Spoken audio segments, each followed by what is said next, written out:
Welcome into Falcons Daily, everybody. Today is Tuesday, August the 18th, 2026. This is episode number 363. I'm your host, CG Craig Green, the voice of DCW, Dominant Championship Wrestling, as well as the radio play-by-play voice of the Elizabeth City State Mighty Vikings, ECSU of the CIAA. If you'd like to give me a follow on social media, you can find me at Craig G Sports, CRAIG, the letter G, and the word sports. Falcons Daily, big part of the Fan Arch network of broadcasts and podcasts. If you'd like to give them a follow on social media, you can find Fan Arch at Fan Arch Co. FANARCHCO. Shout out to our friends at Kalshi. Big, huge thank you for sponsoring this particular video. Use that promo code below. Get in on all the action. If you don't know what Kalshi is, we'll tell you a little bit about it later on. But also as well, thank you for checking us out on YouTube, Spotify, on Apple Podcasts, and Facebook as well. We're on all three platforms, video and audio. Take us anywhere and everywhere you want to go. The one place the Falcons would love to take James Pierce Jr. is with them on the road for the first 8 games of the season. But alas, that is not going to happen. Now, we glossed over it on yesterday's program, talking about the preseason game for the Falcons against the Broncos and how it didn't go well. I saw Pierce out there with the running with like the 2s, maybe the 3s even. I didn't see him earlier in the game. If he was out there, I must have missed him. But it is official. He is suspended for 8 games. He will be eligible to suit up for the Falcons. I believe for the Madrid game is when he is eligible to come back. That's right. He can come back on November 2nd, November 2 was when he can come back. Now, if you have completely been oblivious to what's happening, he had a domestic dispute in February that involved his ex-girlfriend, Rakia Jackson, who plays in the WNBA. He had basically had about, I think, 3 different felonies. He was charged with aggravated battery with a deadly weapon, fleeing police, and resisting arrest, as well as misdemeanor stalking. But he was in a pretrial intervention program, so that program is with completion by Pierce, that will drop all of his charges. He also has to pass random drug tests and has to stay out of legal trouble. So there's a lot of stipulations on top of that. So with that being said, the NFL went ahead and suspended him for 8 ball games. I had a feeling it would be at least 6 because that is the precedent that had been set in the past with anything involving domestic violence. He got 8 games and there is no appeal. So that is very important to know, that there will not be a reduction. There will not be an appeal. It is 8 games. That's it. We'll see you after the 8th game for James Pierce, pretty much. What does that do to the Falcons? We kind of already know what it does to the Falcons. It weakens them in the pass rush when you combine that with the injury to Jalen Walker. So we ended up having to kind of scramble, trying to find some help on the edge and things like that. You know, we do have Samson Ebikam. We do have Azeez Ojulari. We do have Cameron Thomas. We do have Braylon Trice coming back. So, yeah, those are all good things. But, you know, missing the 2 guys that we were really counting on, one for the entire season, one for half the season, not exactly what was in the script for the Falcons whatsoever. Now, what I look at here when I'm looking at the pass rush and things like that, I'm really just looking to see if we can beat guys man on a man, hat on a hat. That's what I'm looking for out of this pass rush. Can they continue to push forward? Can they continue to push the center, the guards back into the quarterback? I'm looking for attitude, want to, have to, and need to coming out of these players to rush the passer, get off the edge, and let's show the NFL that 57 sacks wasn't a fluke. I mean, without James Pierce, without Jalen Walker, you're missing right there, 16 of the 57 sacks.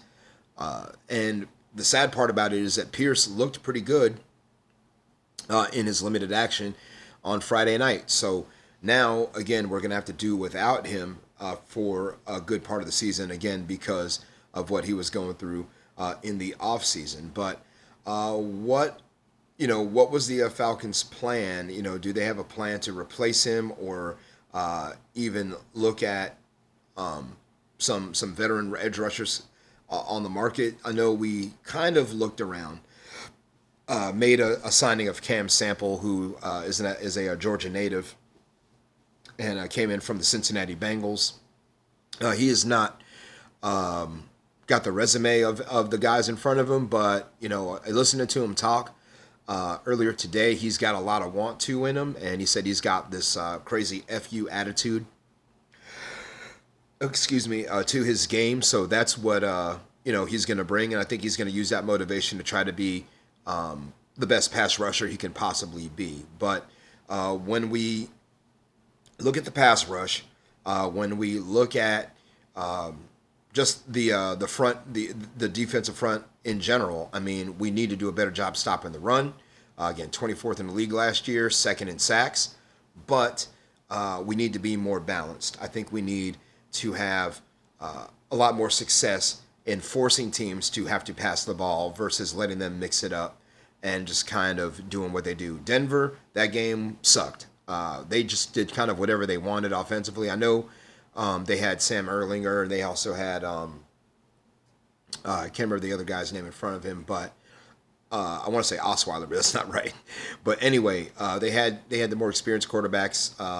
Don't know if Peyton was game planning for it or what. They just executed better than we did, and that's why it was such a lopsided loss. But we're moving on to the Colts. That game's coming up here on Saturday next week.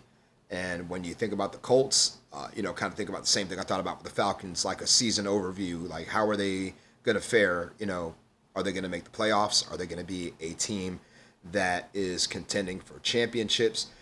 We have no idea, but Kalshi will be able to help you look at some of that as well. Because right now on Kalshi, you've got the Colts tabbed right now for about 8 or 9 wins. How would you feel about that? Right now, they are trading at right around 54% for 8+ wins. But before the season kicks off, with Kalshi, America's #1 prediction market platform, these trade predictions, you can do these in a live market. So I'm looking at 9+ wins for the Colts because I'm feeling kind of brave, right?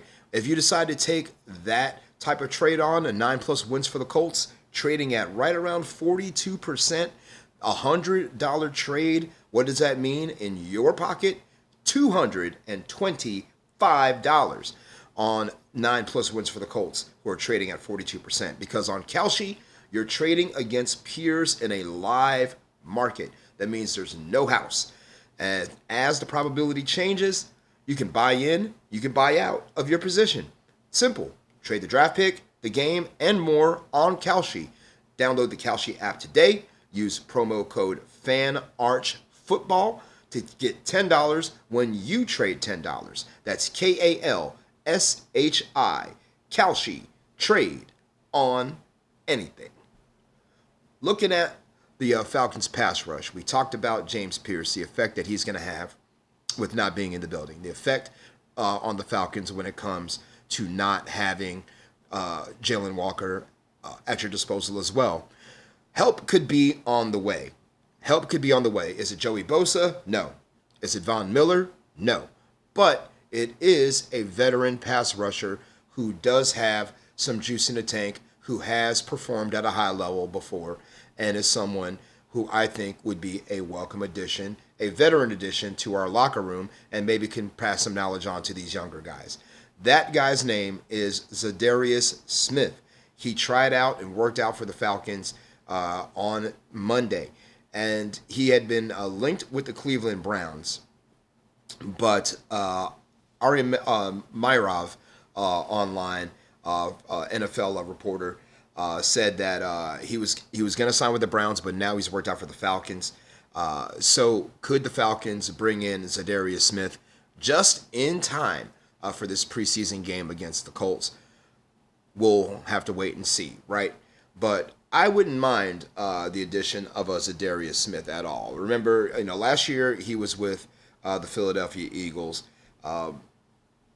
and a lot of people really know him from his time with the Ravens and the Green Bay Packers. So over his career, he's had 70 and a half sacks in his career. He's gone over double digits 3 times.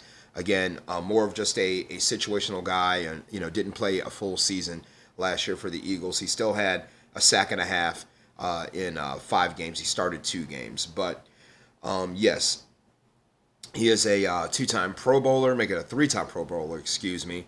And again, this guy can perform at a high level. We've seen it time and time again. But yes, back in 2019, 13 and a half sacks for the Packers. Very next year, 12 and a half for Green Bay. Went to Minnesota in 2022, was a Pro Bowler that year, and was a candidate for Comeback Player of the Year because he didn't play basically at all in 2021. Still had 10 sacks that year. His highest in the last 5 seasons. He had with the matter of fact, he played for the Lions and the Cleveland Browns. That season, he had 9 sacks, 5 for the Browns, 4 for the Lions. So he's got some juice in the tank. That's why he's out working out and getting looks here. But if he went to Cleveland, he would most likely be the guy because remember, Myles Garrett got traded to the LA Rams. If he comes to Atlanta, he's going to be a guy, but he will be one of the guys in the forefront because he is a veteran. So I'm down with it. Give me some Zadarius Smith. We need the veteran help we can get. We need as many capable, formidable pass rushers as we can muster. Now, when it comes to the Falcons and this upcoming week of practice with the Colts, they first on Tuesday are going to have a brief workout in Flowery Branch. After that workout, they'll have some meetings. Then they're going to jump on a plane and head to Indianapolis for back-to-back joint practices with the Colts on Wednesday, Thursday, with the game on Saturday afternoon at 1 o'clock. So as of now, that is currently the plan for the Dirty Birds. And Kevin Stefanski, the head coach, spoke to the media on Monday, and he also chimed in with a little bit of that to give about as much transparency as he possibly could. Quote, I think a lot of situational football will get accomplished. We'll get a lot of good reps for our starters. They'll get the majority of the reps, which is by design, and then they will not play in the game on Saturday. But a lot of football to get practiced and the competitive part of it too.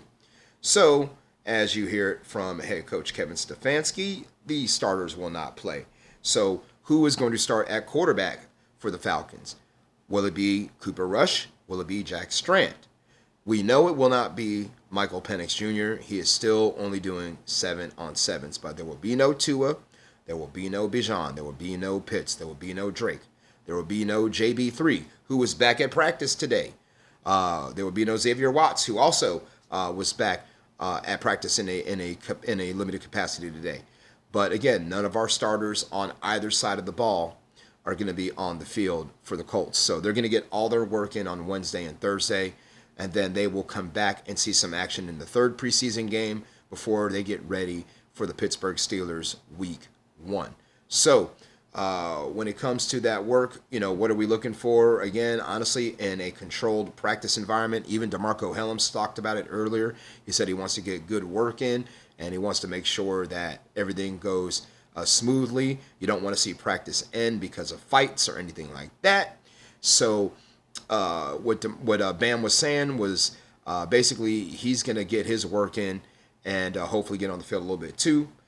And also, keep it as clean as possible while being as aggressive as possible and putting in good things on film. But again, don't forget, Falcons are going to practice and have a light workout at home today. and then they're going to get on the plane later on, head to Indianapolis for work for joint practices Wednesday, Thursday, and then Saturday afternoon, 1 p.m. Lucas Oil Stadium, NFL Network, Falcons at the Colts. Falcons Daily, part of the Fan Arch Network. Thank you again for joining us each and every day. Guys like Vincent Scott, who are in the comments all the time on YouTube. Rise up, my guy. Let me know how many wins you think we're going to get this season. Also, in the comments, y'all, make sure you tell us where you are commenting from, listening from, watching from. If you're on Facebook, keep the conversation going. Hit that share button. And make sure that any of your Falcon family who are not following Falcons Daily on social media or on YouTube, I mean, when you look at YouTube, when you look at Facebook, you combine those, we are over 5,000 subscribers, y'all. So let's keep the conversation going after this video ends. And it's about to end right now. Y'all have a great rest of your Tuesday. Sayonara and buenos noches.